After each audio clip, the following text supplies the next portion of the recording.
बैंकों की निजकारी के खिलाफ बैंक मुलाजमीन की हड़ताल का आज दूसरा दिन है। United forum of bank union के तहत 9 यूनियंस ने हड़ताल कर रखी है, जिसकी वजह से सार्फिन को परेशानी का सामना करना पड़ रहा है।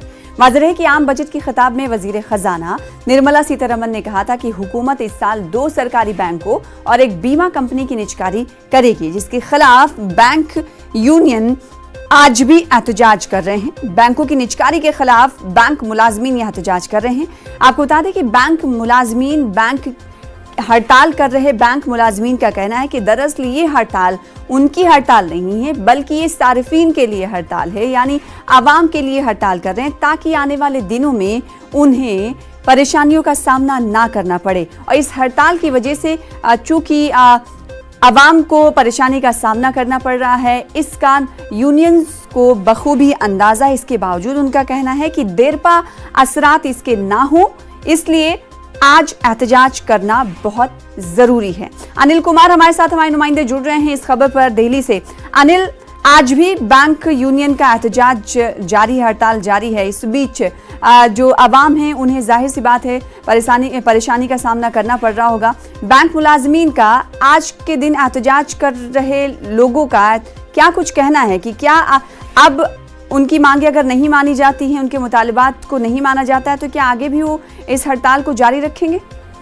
जी, निश्चित तौर पर जिस तरह से बात हुई थी, कल भी हमने इस चीज को कवर किया था, तो उसमें उन्होंने स्पष्ट कहा था कि अगर सरकार उनकी मांगों को लेकर संवेदनशीलता नहीं दिखाती है, उनकी मांगों को नहीं मानती है, तो ये जो हड़ताल है वो आगे आने वाले समय पे और तेज होगा। अब उन्होंने ये भी कहा कि अनिश्चितकालीन हड़ताल को लेकर के अभी उन्होंने ये नहीं कहा कि करेंगे या नहीं, लेकिन उन्होंने कहा कि आंदोलन तेज होगा। लेकिन अगर इसके कामकाज के असर को देखें तो करीब देश भर के 10 लाख कर्मचारी और अधिकारी इस हड़ताल से जुड़े हैं और 10,000 से अधिक जो ब्रांचेज है बैंकों के वो इससे प्रभावित हैं। अगर इसको क्वांटम में देखा जाए तो करीब 50,000 से 70,000 करोड़ रुपए के कामकाज प्रतिदिन के तौर पर प्रभावित होता है। तो ऐसे में एक जो इंडस्ट्री है, कॉर्पोरेट्स हैं, सर्विस प्रोवाइडर्स हैं, तमाम तरह के जो ये सेक्टर है वो सबसे ज्यादा प्रभावित हो रहा है।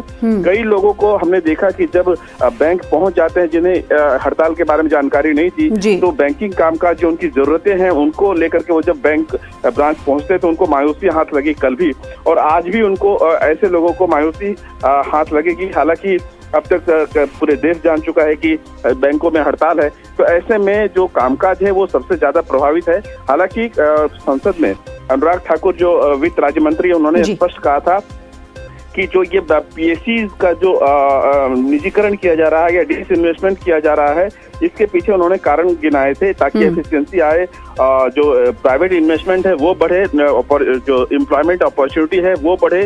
हालांकि उन्होंने कारण गिनाए थे, लेकिन जो बैंक है वो जो कर्मचारी अधिकारी हैं वो स्पष्ट कर रहे हैं कि वो निजीकरण का विरोध कर रहे हैं।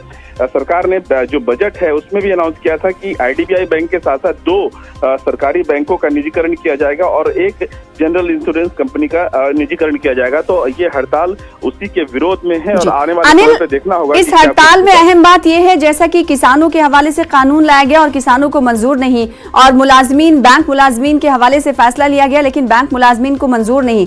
ऐसे में क्या लगता है कि बैंक मुलाजमीन की हड़ताल को देखते हुए सरकार उनसे बातचीत करने की कोशिश करेगी आने वाले दिनों में? संभव है कि जिस तरह से आज 2 दिनों की हड़ताल, आज दूसरा दिन है और आने वाले समय में अगर ये हड़ताल इसी तरह से कंटिन्यू जारी रहता है, क्योंकि पिछले आज चौथा दिन है जब बैंकिंग कामकाज नहीं हुए हैं। शनिवार को भी नहीं हुआ, रविवार को भी नहीं हुआ, और हालांकि 2 दिन से बैंकिंग छुट्टी होती है, और सोमवार कल था, आज मंगलवार, यानी पिछले 4 दिनों से लगातार बैंकिंग कामकाज ठप है। और यही गति अगर आने वाले समय पे भी रहती है तो अगर जिस तरह से इंडस्ट्री को, इकोनॉमी को बुरा असर पड़ेगा, उसको देखते हुए सरकार को बातचीत करने के लिए जो यूनियंस के प्रतिनिधि हैं उसको बुला सकती है। जी, क्या इस तरह से कोई हरी झंडी दिखाई दी सरकार की तरफ से? कहा गया क्योंकि आज दूसरा दिन है और हो सकता है कि आज हड़ताल को खत्म करते ही यूनियंस की तरफ से नए हड़ताल की कॉल भी दी जाए। निश्चित तौर पर हालांकि सरकार की तरफ से अभी किसी तरह के संकेत नहीं मिले हैं बातचीत के लिए, लेकिन जो हड़ताली हैं वो उनका स्पष्ट कहना है कि सरकार अगर बातचीत करती है, निजीकरण का वापस लेती है बैंकिंग से, बैंकों से, तो वो उस पे हड़ताल को जाने से वो अपने आप को वो अलग कर लेंगे और हड़ताल पे नहीं जाएंगे। लेकिन अभी किस तरह के संकेत नहीं दिख रहे हैं। अब देखना होगा कि आने वाले समय में सरकार का रुख क्या रहता है और सरकार के रुख और रवैये की वजह से जो बैंक कर्मी हैं, अधिकारी हैं, उनका रुख क्या होता है। लेकिन इतना जरूर है कि इससे देश की इकोनॉमी और इंडस्ट्री को भारी नुकसान पहुंच रहा है। जी, जाहिर सी बात है। दारुल हुकूमत दिल्ली की अगर बात करें, क्योंकि वहां पर भी बहुत सारे बैंक हैं और बैंक मुलाजमीन की हड़ताल जारी है, तो वहां के अवाम का क्या कुछ कहना है? साथ ही ये बताइएगा, क्या बैंक मुलाजमीन हड़ताल कर रहे हैं या फिर वो बैंकों के बाहर उनकी तरफ से एहतजाज भी किया जा रहा है? अनिल जी, मैं आपको बता दूं, बैंक कर्मी हड़ताल कर रहे हैं, ऑफिस पहुंच रहे हैं, लेकिन वो कामकाज नहीं कर रहे हैं। तो जो बैंकिंग कामकाज है उसमें से 2-3 काम ऐसे हैं जो फिलहाल जो चल रहे हैं, जैसे एटीएम के से सर्विसेज हैं वो जारी हैं। साथ ही साथ इसके अलावा जो है डिजिटल प्लेटफॉर्म है जिसमें मोबाइल बैंकिंग है या इंटरनेट बैंकिंग है, उसका जो ग्राहक इस्तेमाल कर सकते हैं। लेकिन जो फिजिकली कामकाज है वो पूरी तरह से प्रभावित है।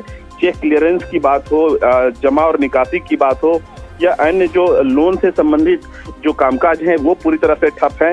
यानी कहा जाए कि बैंकिंग जो व्यवस्था है वो बिल्कुल अभी बिल्कुल चरमरा गई है पिछले 2 दिनों से। जी, तो आने वाले दिनों में हो सकता है कि सरकार की तरफ से बातचीत का बुलावा यूनियंस को दिया जाए, लेकिन अभी इस तरह की कोई खबर सामने नहीं आई। इस पर हमारी नजर बनी रहेगी। आगे भी आपसे अपडेट लेते रहेंगे। अनिल, हमारे साथ जुड़ने के लिए बेहद शुक्रिया।